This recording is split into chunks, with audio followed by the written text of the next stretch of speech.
Assalamualaikum warahmatullahi wabarakatuh. Bismillah, alhamdulillah, wassalatu wassalamu ala rasulillah wa ala alihi wa sahbihi wa mawalah. Amma ba'du. Teman-teman sekalian, alhamdulillah pada pertemuan kali ini kita masih bisa berjumpa kembali melanjutkan pembahasan kita dalam pelajaran Lubabul Hadis, di mana pada pertemuan kali ini kita masuki pembahasan baru, yaitu tentang keutamaan berwudu, fi fadilati al-wudu. Dengan begitu tidak terasa kita sudah mempelajari sekitar 50 hadis Rasulullah Sallallahu Alaihi Wasallam, karena setiap bab ada 10 hadis dan kita memasuki pada bab ke-6.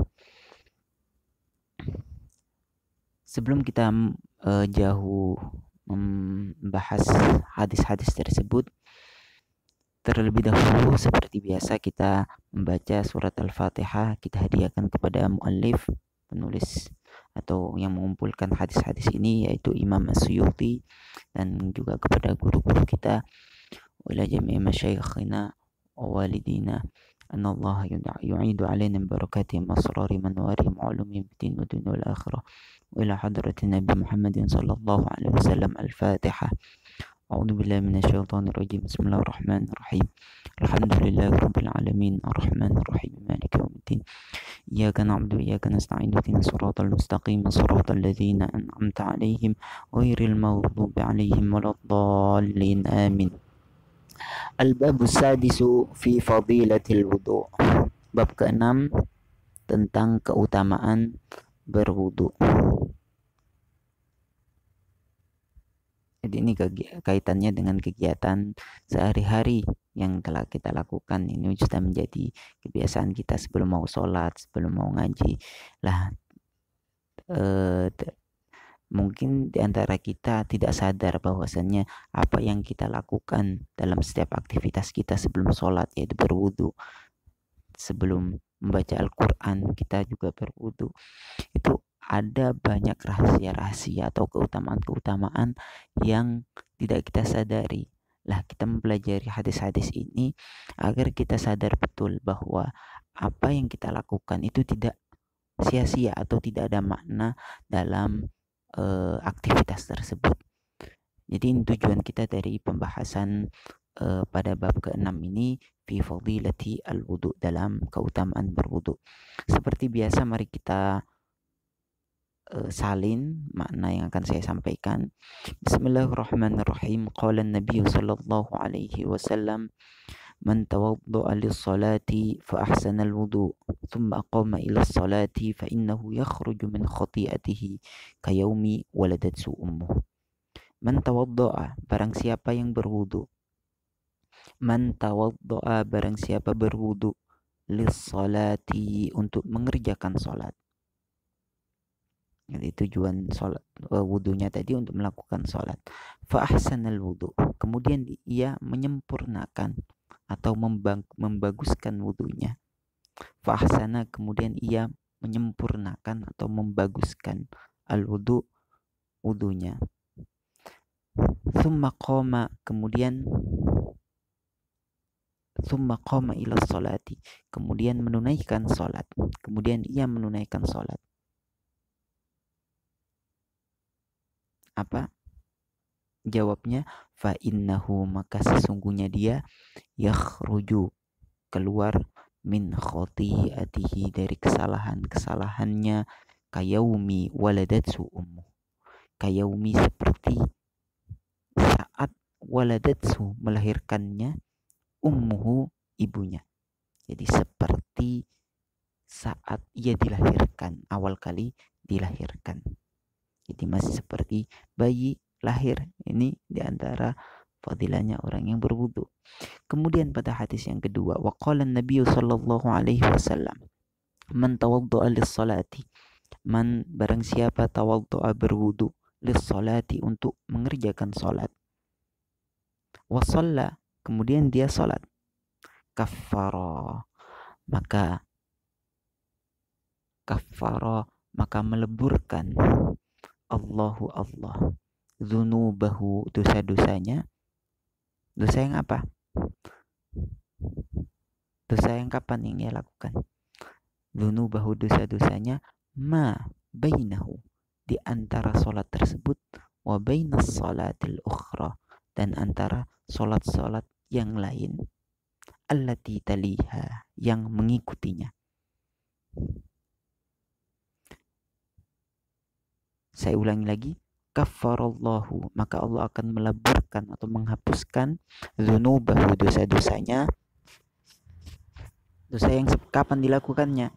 Ma, antara ma, yaitu dosa-dosa bainahu, antara solat tadi, wa bainas salatil ukhra, dan antara solat lain, allati taliha, yang mengikutinya. Jadi ini hadis yang pertama. Dan yang kedua mengenai keutamaan seorang yang melakukan atau yang berwudu kemudian dilanjutkan dengan sholat, kemudian dilanjutkan dengan melakukan sholat. Pada hadis pertama tadi disebutkan bahwasannya seseorang kalau mau berwudu kemudian melakukan sholat setelah wudu tersebut, dia seperti bayi yang baru lahir. Artinya apa? Artinya dia sudah bersih dari dosa-dosa, di mana di sini ulama menyebutkan dosa-dosa kecil, bukan dosa-dosa besar. Dosa-dosa kecil yang pernah ia lakukan. Tapi dengan syarat. Dengan syarat yang pertama tadi disebutkan fa ahsanal wudu. Diperhatikan pada hadis pertama, fa ahsanal wudu. Dia memperbaiki atau menyempurnakan wudunya. Jadi syarat agar wudu dan sholat yang ia lakukan bisa menghapus seluruh dosa kecil, sehingga seperti anak yang baru lahir, itu dengan syarat dia memperbaiki atau menyempurnakan wudunya. Maksudnya apa menyempurnakan wudu? Maksud dari menyempurnakan wudu adalah dia memperhatikan syarat-syarat berwudu, kemudian fardu-fardunya berwudu, dan juga sunnah-sunnahnya berwudu. Dalam berwudu kita harus tahu apa saja sih fardu-fardunya yang harus dilakukan dalam wudu. Ada 6, yaitu yang pertama an-niyah, yaitu niat di saat membasuh muka. Kemudian rukun yang kedua membasuh muka. Yang ketiga membasuh tangan hingga siku. Kemudian yang keempat mengusap sebagian rambut atau kepala, dan yang kelima mengusap atau membasuh kaki sampai ka'bain, sampai ka'bain atau sampai mata kaki. Dan yang terakhir keenam yaitu at-tartib. Itu harus, semua rukun tersebut harus dilakukan secara tertib. Nah, ini harus tahu. Nah, kalau misalkan salah satu di antara kita melakukan berwudu kemudian salah satu di antara rukun itu tidak dilakukan, maka wudunya tidak sah, dan konsekuensi selanjutnya sholatnya juga ikut tidak sah, karena wudu menjadi syarat sah sholat, kan begitu. Lah juga agar wudu tadi bisa menghapuskan dosa-dosa, itu dia harus memperhatikan sunnah-sunnahnya berwudu. Kita dalam berwudu disunahkan untuk membaca basmalah dulu, kemudian mencuci tangan dulu sebelum berwudu, tangannya dicuci, kemudian berkumur, kemudian menghisap air, dimasukkan ke hidung, itu diantara sunnah-sunnahnya. Kemudian mendahulukan bagian atau anggota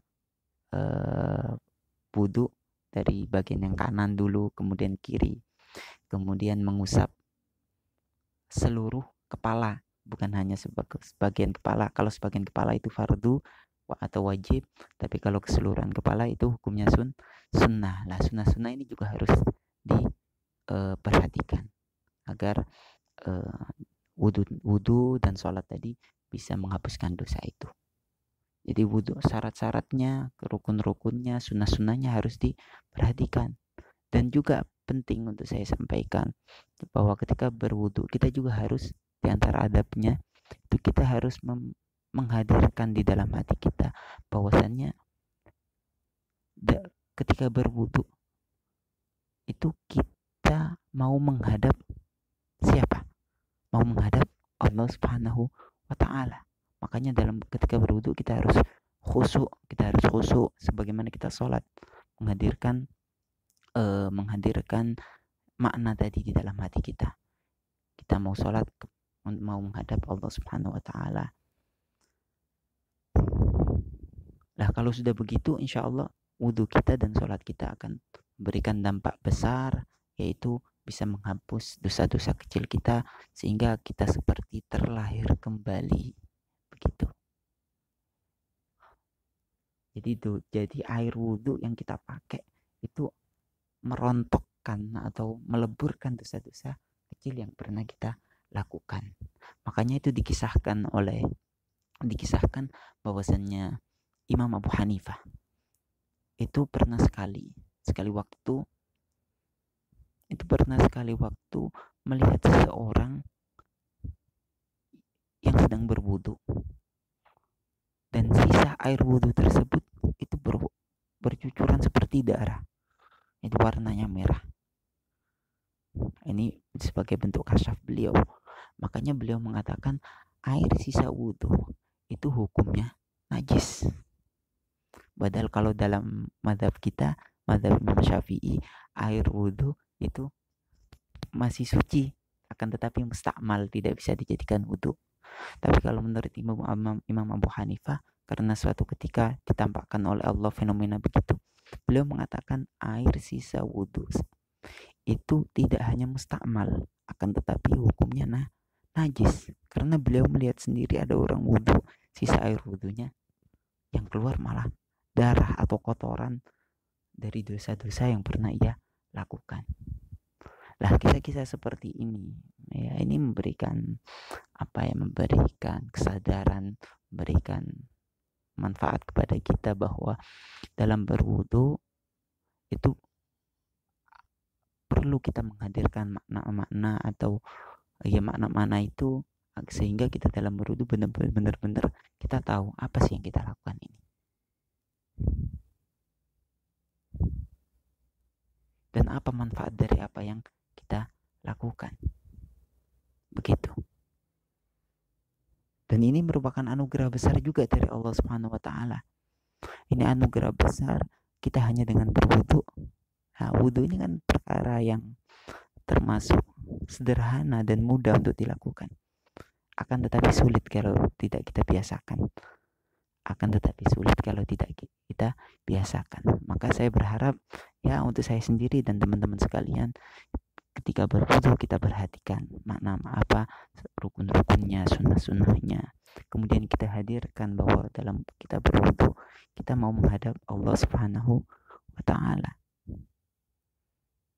Nah, ini anugerah besar. Jadi sederhana, ibadah yang mudah atau aktivitas yang mudah sekali, tapi ganjaran yang diberikan oleh Allah sangat besar. Begitu juga dalam hadis yang kedua disebutkan, di antara ganjarannya juga orang kalau berwudu kemudian sholat, maka antara sholat tadi dengan sholat setelahnya itu dosa-dosa kita diampuni oleh Allah.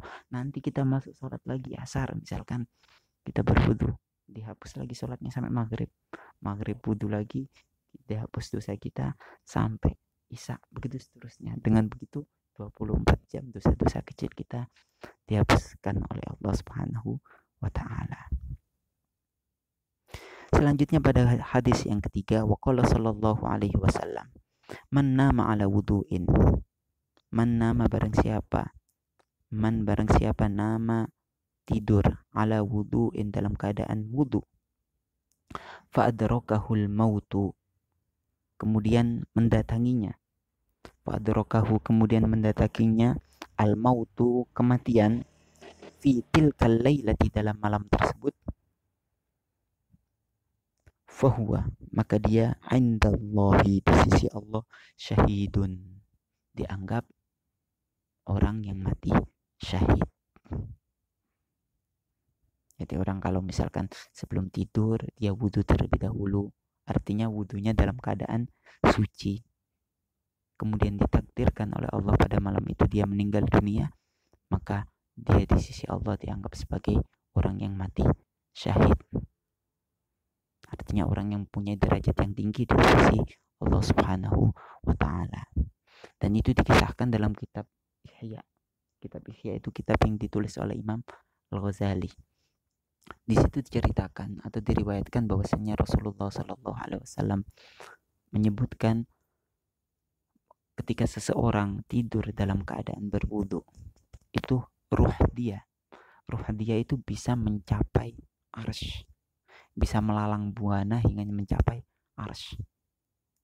Lah, kalau udah mencapai arsy, maka ketika dalam tidurnya ia bermimpi, maka dipastikan mimpi itu adalah mimpi yang benar, bukan bisikan setan atau bukan bersumber dari setan.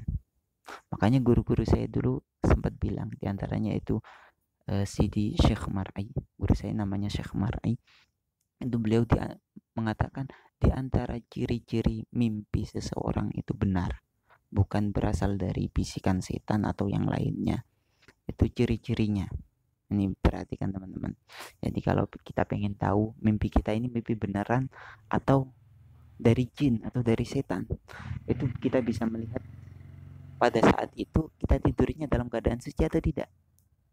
Nah, kalau dalam keadaan suci, maka itu diantara tanda bahwa mimpi yang kita lihat dalam tidur kita adalah mimpi yang benar. Begitu. Mungkin ini saja yang bisa saya sampaikan ya, pada kesempatan kali ini. Pada kesimpulannya, ketiga hadis ini menjelaskan kepada kita atau menyerukan kepada kita di dalam berwudu hendaknya kita memperhatikan rukun, memperhatikan sunnah dan adab-adabnya, dan ini merupakan anugerah besar dari Allah Subhanahu wa taala bagi umat Nabi Muhammad dengan melakukan aktivitas yang terhitung tidak berat, yang terhitung mudah sekali, tetapi Allah memberikan ganjaran yang besar bagi orang tersebut. Akan tetapi banyak dari kita yang menyanyiakan aktivitas atau amalan yang mudah ini. Jadi amalan mudah dengan pahala yang besar ini sebetulnya hadiah. Lah kalau hadiah jangan kita sia-siakan, kan begitu. Ya, kita perhatikan itu tadi wudunya kita, sebelum tidur juga kita perhatikan, kalau bisa wudu dalam keadaan suci. Saya kira itu saja yang bisa saya sampaikan, mudah-mudahan bermanfaat bagi kita sekalian dan bisa mengantarkan kita kepada keridhaan Allah Subhanahu wa taala. Akhirul kalam, assalamualaikum warahmatullahi wabarakatuh.